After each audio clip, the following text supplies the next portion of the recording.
जय माता दी।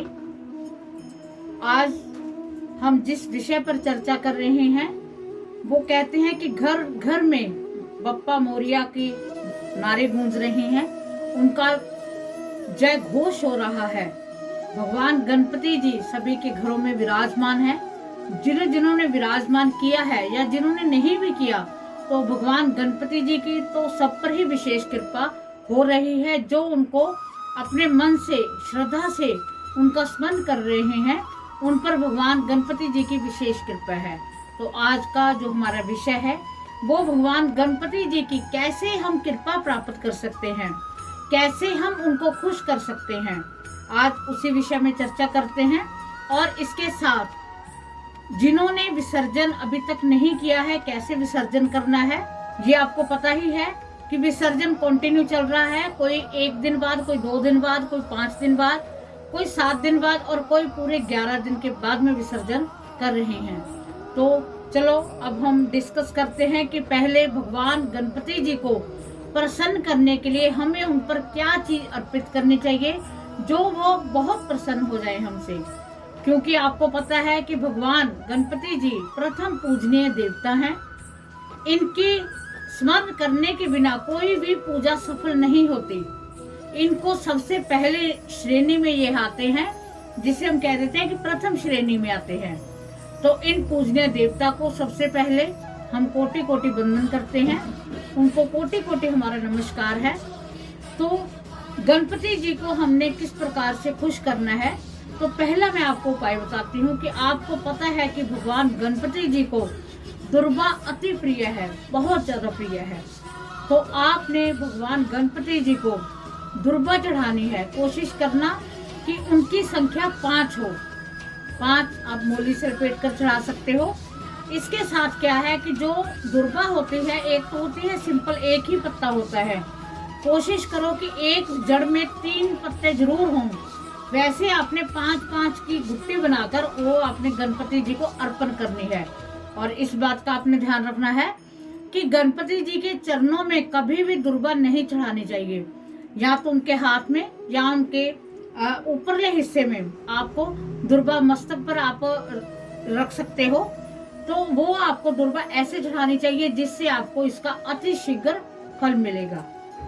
सेकंड है कि भगवान गणपति जी को घी बहुत अधिक प्रिय है, देसी घी, खास करके गाय का घी।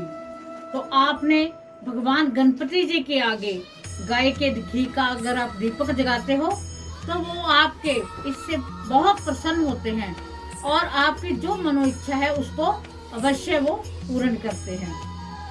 तीसरा है कि भगवान गणपति जी को मोदक और मोतीचूर के लड्डू बहुत अधिक प्रिय है। कहते हैं कि जैसे जैसे वो मीठा खाते हैं, जैसे जैसे हम मोदक चढ़ाते हैं, वही मिठास वो हमारे जीवन में भर देते हैं।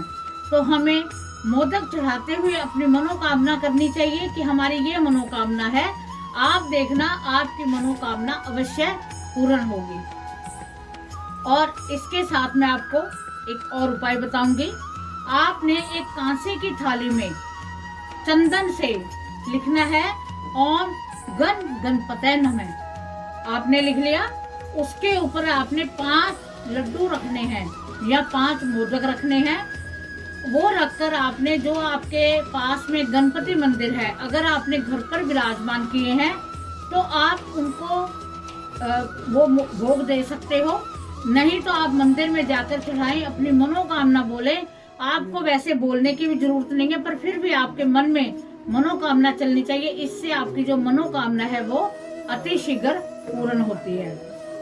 एक और उपाय, शुक्ल पक्ष का अमावस के बाद में जो दिन आते हैं, जो बुधवार का दिन होता है, वो बहुत अधिक कहते हैं कि भगवान गणपति जी को बुधवार का दिन बहुत अधिक प्रिय है। आपने उस दिन छोटे से मिट्टी के गणपति बनाने हैं।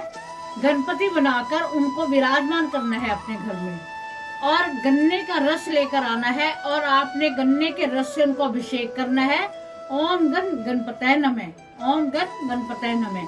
अगर आपके ऊपर कर्ज है तो आपने मंत्र बोलना है ओम गणेश ऋण छिंदी वरेण्यम हुम नमः फट। इस मंत्र का आपने जाप करना है। अदरवाइज आपने ओम गण गणपतये नमः, अगर आपको ये भी नहीं आता तो ओम भगवान श्री गणेशाय नमः, ये बोलते हुए आपने उनका अभिषेक करना है। आप देखना आपकी समस्या अति शीघ्र से अति शीघ्र खत्म हो जाएगी। ये छोटे छोटे उपाय होते हैं जो हमारी जिंदगी में सुख और समृद्धि को भर देते हैं। अगर आपकी कोई भी मनोकामना है, आपकी कोई भी मनोकामना पूर्ण नहीं हो रही, तो आपने भगवान गणपति जी को 21 गुड़ की डली, बुधवार को शुक्ल पक्ष का जो बुधवार आता है, अमावस के बाद का जो बुधवार है, 21 गुड़ की डली और 5 दुर्बा आपने भगवान गणपति जी को अपनी मनोकामना कहते हुए आपने उनको देनी है, उनको चढ़ानी है। आप देखना आपकी मनोकामना अवश्य पूर्ण होगी। तो मैंने आपसे पहले कहा है कि भगवान गणपति जी आपके सभी के घरों में विराजमान है। अगर नहीं भी है तो कोई मैटर नहीं है, भगवान गणपति जी हमारे दिलों में वास करते हैं। उन्होंने श्रद्धा देखनी है। आपने श्रद्धा से ये छोटे छोटे उपाय बुधवार को आप करके देखें। आप देखना आपकी जिंदगी में एक नई चेंज आ जाएगी। और जो अब दिन चल रहे हैं, क्योंकि ये दिन विसर्जन तक चलने वाले हैं, भगवान गणपति जी के सभी दिन हैं, इसमें आप किसी भी दिन इसको कर सकते हो। भगवान गणपति जी आपको विशेष आशीर्वाद देंगे। आपको मैं एक और बात कहना चाहूंगी कि हम भगवान से कहते हैं कि हमें धन दे दो, हमें पैसा दे दो, हमारी ये जरूरत पूरी कर दो। उनसे आप ये ना बिल्कुल ना कहा करें। आप कहो कि जो हम मांगते हैं वो हमें वही देते हैं। आप उन्हें कहो कि हे भगवान गणपति जी, हमें अपनी कृपा दे दो, हमें आपका आशीर्वाद चाहिए, हमें आपके दिल में अपनी जगह चाहिए, हमें भक्ति दो, हमें अपना आशीर्वाद दो। आप इन बातों को, इन आशीर्वाद उनका लेकर देखो। आपको जिसने आशीर्वाद मांग लिया, कहते हैं कि जब हमने भगवान से भगवान को ही मांग लिया तो हमारे पास क्या रह गया, हमारे पास सब कुछ आ गया। क्योंकि जहाँ पर गणपति है वहाँ माँ लक्ष्मी है, वही रिद्धि सिद्धि है, वही माँ गौरा है, वही शंकर है, वही माँ दुर्गा है। सभी अपने आप विराजमान हो जाएंगे जब हम प्रथम पूजने गणपति जी की आराधना करेंगे, उन्हें दिल से ध्याएंगे।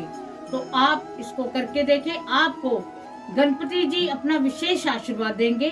तो मैं भगवान गणपति जी से अपने ओर से हाथ जोड़कर कोटि कोटि वंदन करते हुए उनको ये प्रार्थना करूंगी कि सभी जिनके जो बाधाएं हैं, जिनके जो कष्ट हैं, गणपति भगवान सभी के कष्टों को हरे। आप इन चीजों को करके देखें, इन उपायों को करके देखें। आपने ध्यान रखना है कि भगवान गणपति जी को अगर हो सके तो पीला वस्त्र आप उनको दीजिए करें, या हरे रंग का वस्त्र चढ़ाएं, हरी मूंग की दाल उन्हें चढ़ाएं। आपको बहुत इसका अधिक से अधिक फल मिलेगा।